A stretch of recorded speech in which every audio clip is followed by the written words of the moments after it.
Hello everyone, I hope you're all doing well. Today we're here for a little friction test with our friction machine. I remind you about FrictionNet, which was given to us by the company Mecaron. We thank them, which allows us to test many other things in addition to Mecaron. So, what are we going to do today? We are simply going to compare the VRX7 5040 oil. So 7W40, a white ceramic based oil from the brand Xenom with oil. Total 540.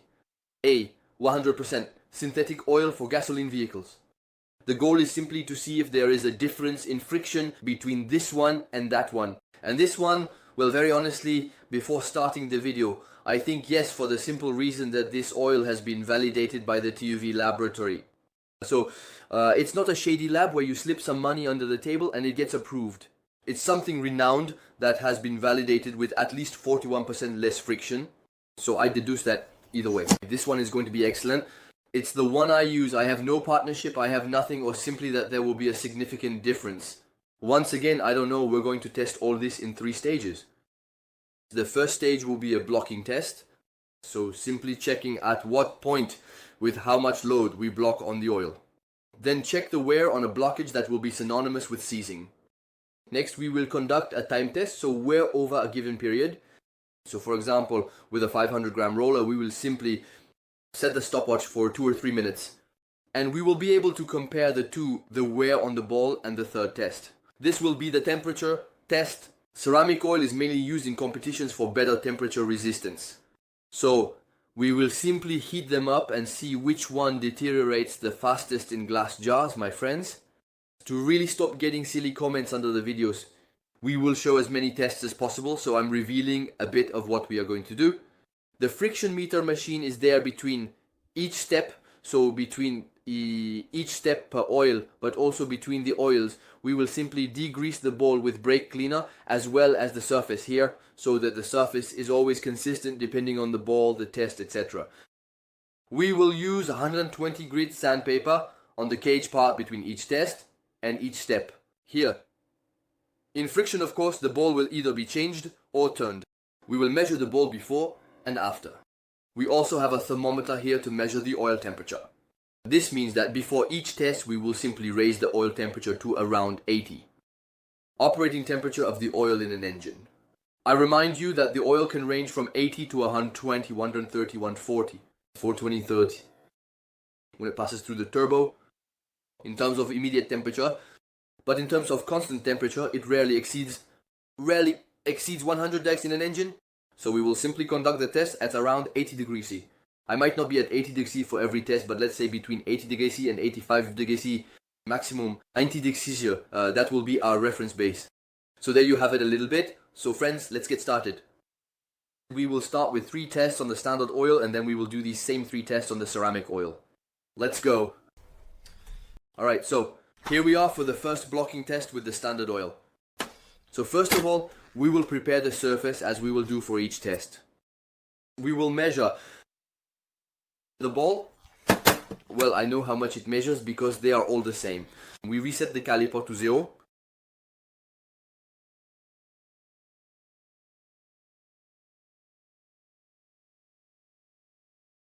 So they are supposed to be 13.45, this one is 13.44. So we will reset the size to 0. Be sure of the correct value. This one is 13.44. So now we can place it on the part. We clearly see that there is no wear on the face here. So now that we've taken care of the ball, we will take care of the surface. First, we will degrease. There we go. We will use our sandpaper to even out the surface. There we go. We degrease again.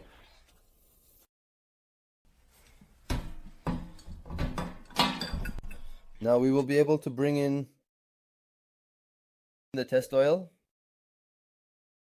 and heat it up to the operating temperature, engine temperature, which is 80 degrees with our thermometer. Let's go.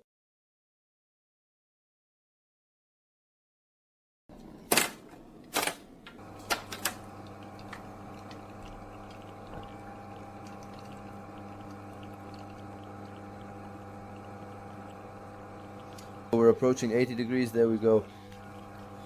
So now we are at the engine operating temperature. Now we will be able to move on to the blocking stage, which will simply simulate an engine seizure. So we take our ball. I will show you beforehand that it has no wear on the contact surface here.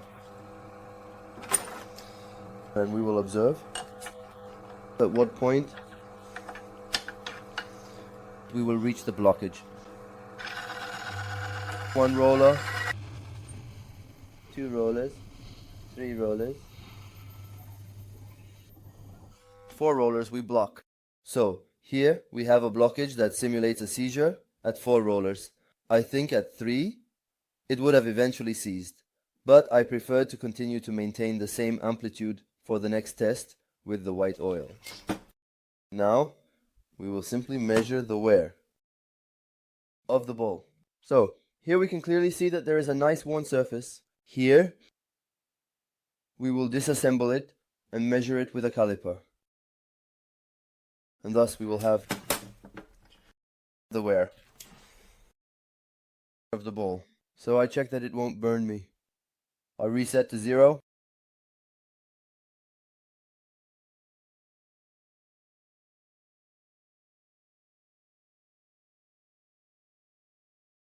And here we measure 13.08. So there is quite significant wear on the ball. Now we can move on to the other test. Now we can proceed with the blockage test. So here we clean, as usual, the small hole. There we go. We degrease it.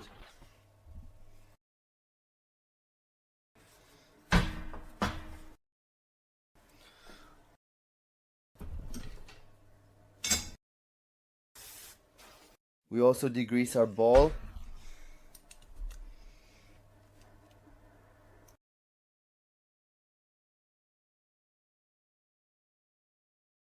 We turn the ball to a side that is not damaged, so it has no wear marks. We will then bring our oil back up to temperature to always be in the same conditions.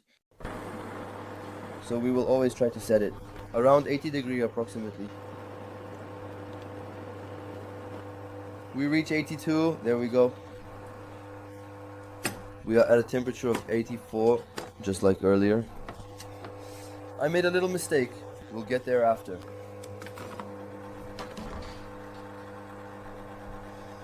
Now we are going to set up something to time it. We are going to place it on top. And now we will add 2 weights. So we will simply add the equivalent of 1 kilo. That's 500 grams per roller. And we will wait for 2 minutes. And we will check the wear after these 2 minutes with 1 kilo. So now the moment I make contact, I start. 1 and 2, we let it work.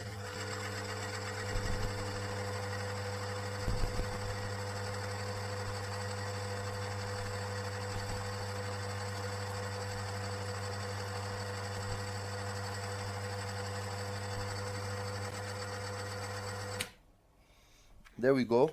So now we have completed our wear test. We can now check the wear on our ball.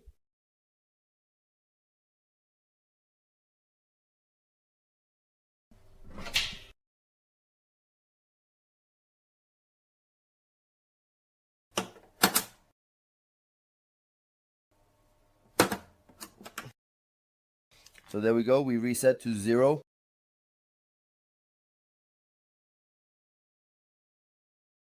And here we are at 1334. For everything earlier, 1345. Well, now we're going to tackle the white oil. We're going to do the test, quite simply, of blocking, so of tightening. So like earlier, we're going to clean again. We come to degrease. There we go. We also degrease the ball. We place it on a surface that hasn't been under stress. So here, we can clearly see there's zero wear. We're going to gradually increase the temperature. Our oil bath, thermometer, and other equipment should be carefully monitored. Blowtorch.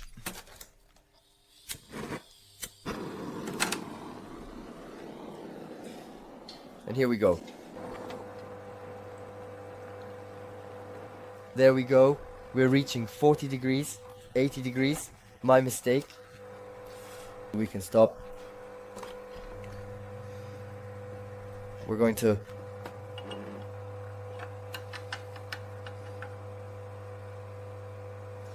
do our test. So here we go. 1, 2, 3, 4, and 5, 6, 7, 8,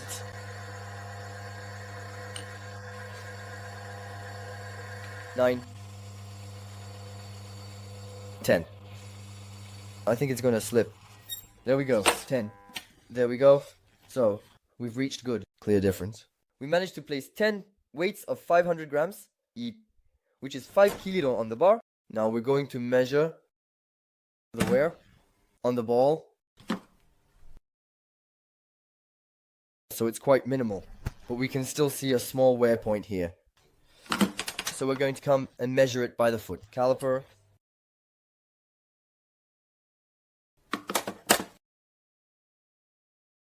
It's extremely hot. We turn it on. We set it to 0. And now we're going to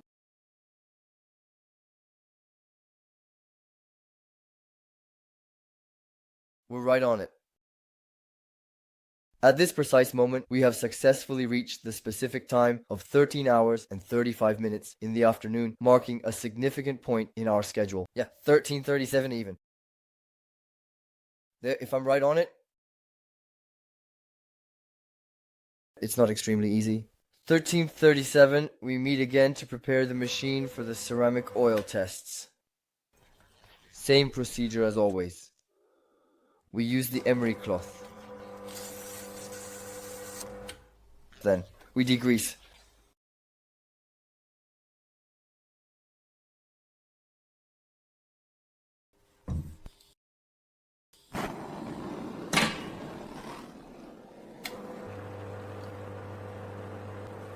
There we go. We've reached. It's around 80 degrees. We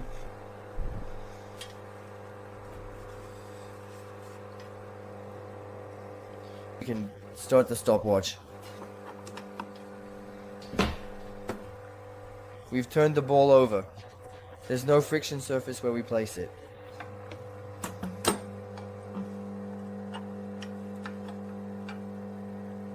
We can start the test.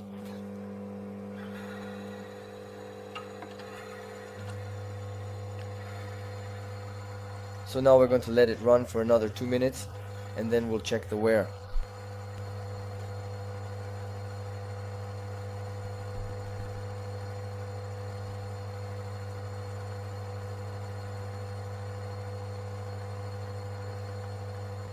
So now we're going to stop both at the same time.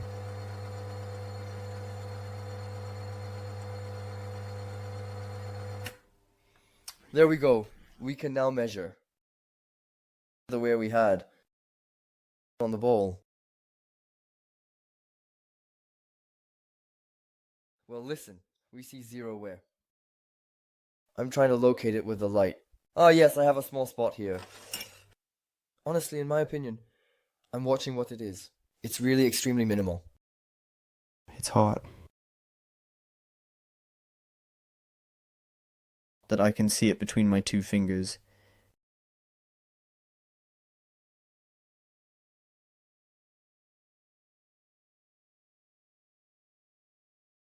I must not move. We're going to turn on the caliper 0.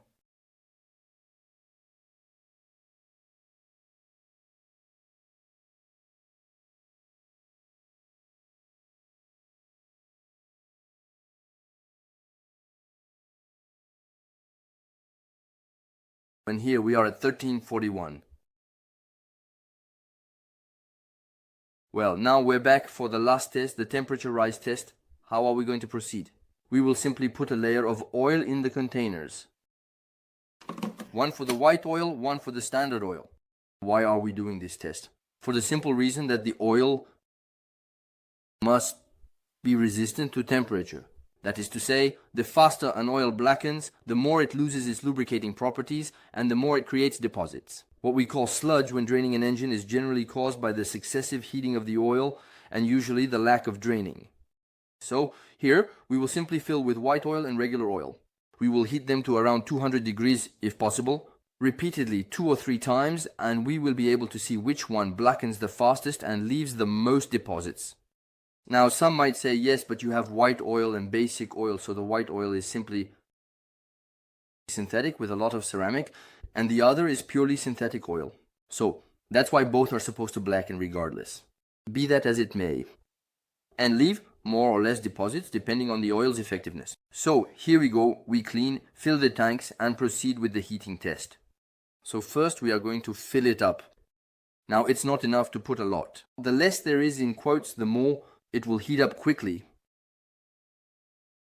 So here we add a little bit of white oil. And we will try to use exactly the same amount on the normal synthetic oil.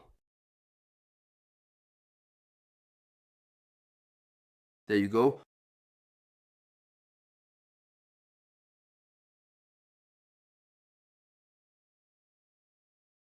And now we can proceed with the different tests. So we'll start with the one that blackens, in quotes, the fastest.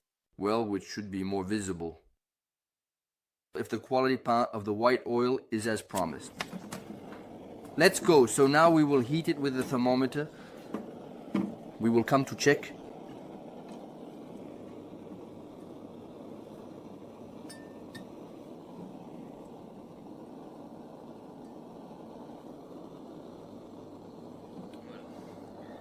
We retrieve the thermometer. I hope you will be able to see it. Here we are already at 130 degrees.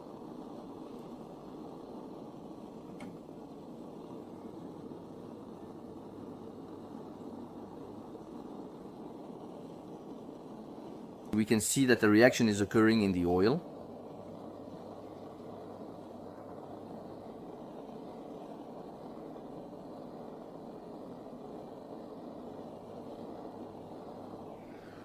Here we are at 210 degrees C.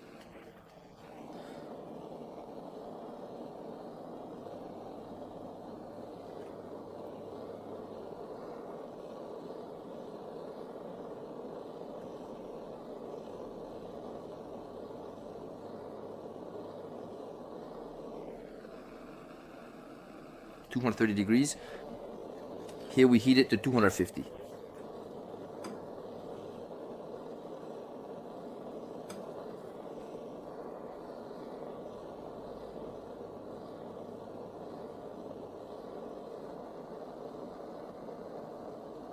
Here we have 250. Now it's starting to boil. We can see that from 270 degrees it starts to blacken. It's clear. And we have, so here we are at the point where it ignites. We are at 270 degrees, so we won't go any higher. There's no point. We will let it cool down and we will do 3 heats like this at 270 degrees at the flash point of the oil, and then we will see how it blackens. Here we can clearly see that it has already blackened quite a bit, so we will let it cool down. We will do the first test on the other one, and then we will come back like this constantly. 3 passes heating the oil. And at the end we will meet again to simply give the verdict. Which one held up better over time?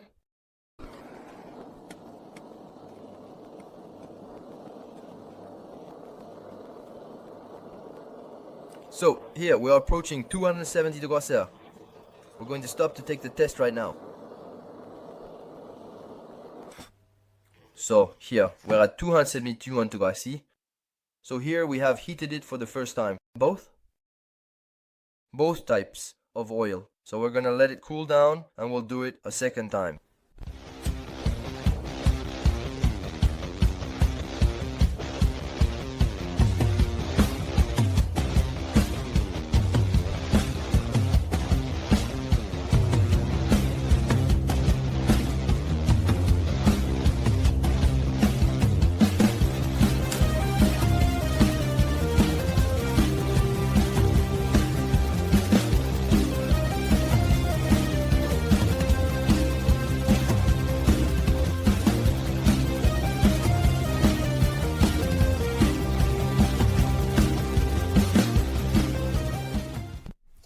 Well, my friends, now that it has cooled down, we can compare these two oils a little bit. So here we have the ceramic oil that has slightly darkened, changing from white to caramel, but it's not darker than that.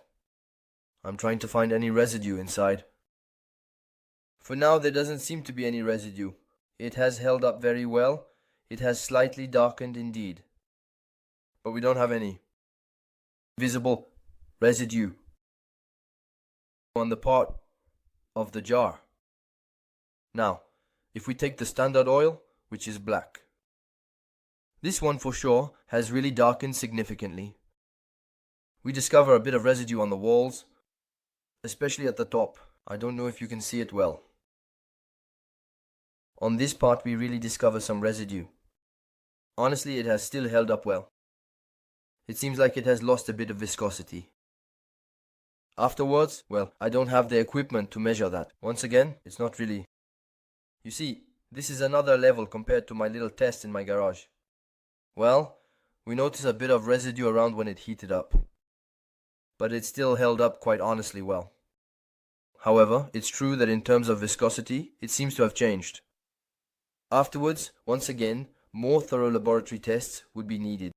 But we can clearly see with the naked eye that it has resisted the temperature much less than the ceramic oil.